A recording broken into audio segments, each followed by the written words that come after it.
Баршаңызға қайырлы күн. Менің каналыма қош келдіңіздер. Бүгін сіздермен бірге американдық осындай печенье пісіреміз. Өте дәмді болып шығады. 20 минутта дайын болады. Ол үшін бізге шекер, шоколад, ұн, қопсытқыш, бір жұмыртқа және сармай қажет болады. Ең алдымен осындай ерітілген, қатты ерітпейміз, осылай сәл ғана ерітіп саламыз сармайды. Оған шекерді қосып, жақсылап араластырып аламыз. Жақсылап араластырып алдық. Енді оған бір жұмыртқаны жағып саламыз. Оны да жақсылап араластырып алуымыз керек.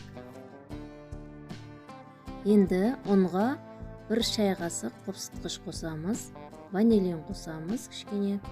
Бұл міндетті емес, қоспасаңыздар да болады. Жақсылап қасықпен араластырып аламыз. Електен өткізудің қажеті жоқ ұнды. Осылай қасықпен жақсылап араластырып алсақ жеткілікті. Енді сұйық массамызды қосамыз. Жақсылап араластырып аламыз. Қамырымыз біркелкі болғанша. Шоколадты осылай турап аламыз және кішкене алып қаламыз бетіне салуға. Қалғанын қамырға қосып, жақсылап араластырып аламыз. Көп араластырудың қажеті жоқ.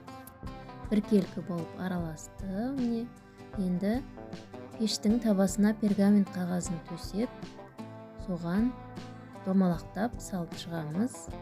Қолымызды кішкене майлап алып, осылай аз-аздан алып, домалақтап шығамыз. Көлемін өз қалауыңызша үлкен немесе кішілеу қылсаңыздар да болады.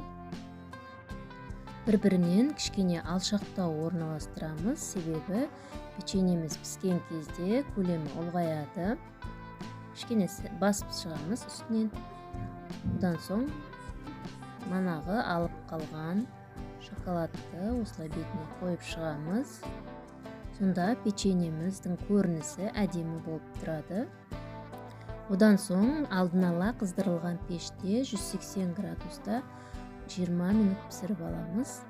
20 минут өтті, печеньелеріміз осылай әдемі болып пісіп шықты.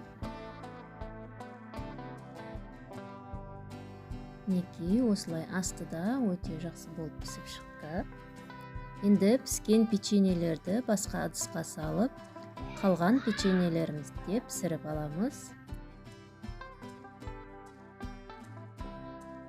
Печеньелеріміз піскен кезде ортасы осылай жұмсақ болып тұрады. 5 минут суытып алғаннан кейін барлығы қатады. Осылай печеньеміз өте дәмді болып шығады.